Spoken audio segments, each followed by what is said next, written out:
Astagfirullahaladzim. Ini parah banget, masa gue digosipin pacaran sama Ariel Tatum.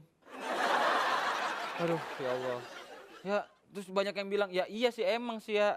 Tapi dibilang, ini si Jawin guna-guna nih. Ya nggak cocok nih. Ya emang sih ya, tapi gimana gitu. Lagi yang suka duluan dia, bukan gua, men. Dia duluan yang suka, terus kalau misalnya Ariel Tatum suka sama gue, salah gue? Salah keluarga gue? Ya enggak, ini masalah kita. Salah Ariel Gak ada Tatumnya. hubungannya, lu gak usah ikut campur sama hubungan gue. Kamu gitu apa ngomong beneran? Makanya. Enggak, bentar. Ini saya... Maaf. Ini sadar apa enggak sih? Ini masih berasa ya? Masih berasa, coba. Nggak berasa Tapi juga ngomongnya sih. kok kebalik-kebalikan gitu, mau ada orang seneng sama kamu itu katarak apa? Ini Ariel Tatum kan kita lagi pacaran, terus saya diomongin. Diomongin, Jawin gak cocok. Enggak. Sekarang gini, tadi marah-marah sama siapa? Sama yang hadir di sini. Iya.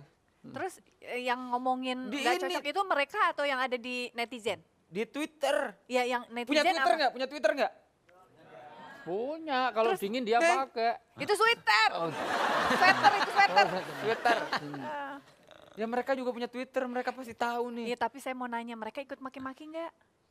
Yang nggak tahu. Ya makanya kenapa harus maki-maki kalau Terus nggak kalau tahu? nggak marahin dia, marahin siapa dong? Marahin dia. Dia kan Marahin- lebih tua. Marahin diri nih, dengerin. Marahin diri sendiri. Gimana, heh? Kamu ngapain pacaran Ariel Tatum? Ya evaluasi. maksudnya. Kenapa begitu? Marahin diri sendiri, kenapa juga berani untuk membuka media sosial? Kalau harus mau ke konsekuensinya siap untuk menerima komentar orang. Ya kan, ya Mice? Ariel Tatum yang suka sama Jawin mau gimana? Fitnah luar biasa itu. Aduh, capek banget nih ngedengerin. Udah mendingan nih, kalau mau curhat sekalian nih, atau nggak mau berbagi dengan teman saya nanti yang mau hadir ke sini, bercerita tentang bagaimana kita mengontrol diri kita supaya kita tidak marah sama orang kalau misalnya orang akan komentar tentang kita, atau bagaimana menyalurkan amarah itu sesuai dengan porsinya gitu ya. Iya, Ya? karena namanya sosmed itu kan liar luar biasa. Dia kan hutan belantara, siapapun boleh masuk, apapun. Karena kalau sudah begitu kita nggak bisa mengendalikan kan. Iya. Makanya justru bisa mengendalikan adalah diri kita sendiri. Betul. Gitu. Nah makanya kita langsung aja ya panggil tamu kita. Tentu saja, di mana ini dicerita di mana? Di cerita hati, karena setiap cerita. Berkesan di hati. Ya, kita langsung panggilkan ya. Ini dia Marsyanda. Hai. Assalamualaikum. Halo, Assalamualaikum. Udah biasa ketemu Wi kan? Iya. Mau siapa dulu yang salaman? Ya. Apa kabar? Baik, sayang, silakan. Thank Ya, you. kita akan bercerita tentang masalah bagaimana kita mengendalikan atau mengontrol emosi kita ya. Hai. Ada Uwi, ada juga Mice yang siap dengan coretannya nanti di akhir akan ditunjukkan kepada kita. Ada Reli seperti biasa. Dan kenapa kamu tadi Ariel Tatum, Marsyanda. sekarang begitu ada Marsyanda langsung pindah Marsyanda hati gitu? tadi dada. Weh, pernah gak didadain Marsyanda? Wey. Barusan ya, udah ya. Tapi ramean. Baru di maksudnya- dada gitu aja malam nggak bisa tidur pasti. Tapi berbicara soal misalnya mengendalikan emosi kita atau mengendalikan amarah kita atau kekesalan kita.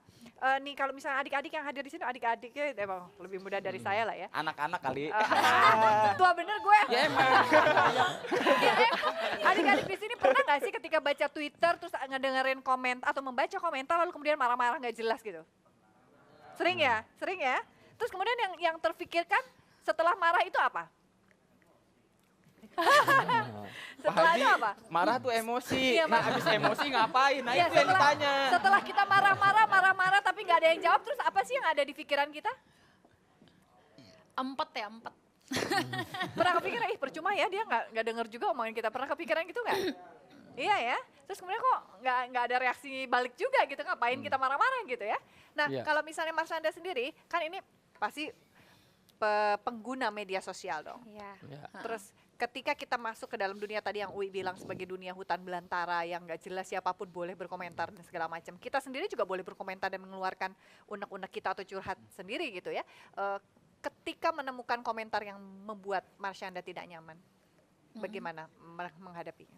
Aku nganggep itu udah wajar sih ya, secara sosial media bener banget kata Uwi, memang semua orang punya akses ke situ, semua orang boleh punya suara, semua orang boleh punya account, yang di account itu dia bisa tampilin image apapun yang dia mau buat supaya orang mengenal dia tuh sebagai orang yang gimana, entah orang yang positif, entah orang yang ada sisi-sisi nyolotnya, ada orang yang mau kelihatannya seperti apa. Jadi bener-bener itu bebas gitu loh, semua orang bisa ngomong apapun, tinggal ngeklik post jadi keluar gitu, ke publish. Jadi aku udah anggap itu satu fenomena yang udah biasa, dan justru itu termasuk sesuatu yang malah kita perlu expect akan ada secara sekarang dunia sosial media udah yang ya udah beginilah dunia kita sekarang gitu. Nah, media eranya sosial ini dijadikan media. sebagai tempat curhatnya seorang Marsyanda gitu. Ketika kamu Gitu ya? posting gitu misalnya ya, Oke. itu dijadikan salah satu alat. Oke. Selain mungkin punya Ah, ibu, punya saudara, punya keluarga, punya teman dekat, punya pacar sekarang gitu ya, untuk teman curhat gitu. Menurut Marsyanda apakah ini cukup efektif untuk mengeluarkan semua unek-unek, menyalurkan semua sebenarnya keinginan? aku juga baru tahu ada istilah Marsyanda itu suka curhat di sosial media tuh dari media sendiri, ngerti nggak, dari kayak headline di pemberitaan. Karena aku melihatnya nggak pernah seperti ini, gue mau curhat ke sosial media, aku sendiri nggak pernah ngeliat kayak gitu teh. Jadi aku malah sebenarnya agak bingung, karena aku rasa juga banyak public figure lain yang melakukan hal yang sama. Mereka post apa yang mereka pikirkan, apa yang mereka rasakan ke akunnya mereka, dan nggak ada bedanya dengan kehidupan aku gitu loh. Maksudnya sama aja kayak manusia normal di luar sana, dan apa yang aku share bukan hal yang cuman aku doang sendiri yang ngalamin gitu. Banyak orang di luar sana going through apa yang pernah aku lewatin. Tapi yang ingin saya ketahui juga nanti saya akan tanyakan kepada Marsyanda adalah tentang apa sih sebetulnya yang ingin disampaikan oleh Iya. seorang Marsyanda ketika kemudian media sosial itu dijadikan sebagai salah satu Iya. tempat untuk Tadi pun memang aku mencurahkan. belum ini sih, belum selesai menceritakan Oke, gitu kan. nanti kita lanjut ceritanya ya. Setelah yang satu ini tetap di sini di Cerita Hati, karena setiap cerita Berkesan di hati.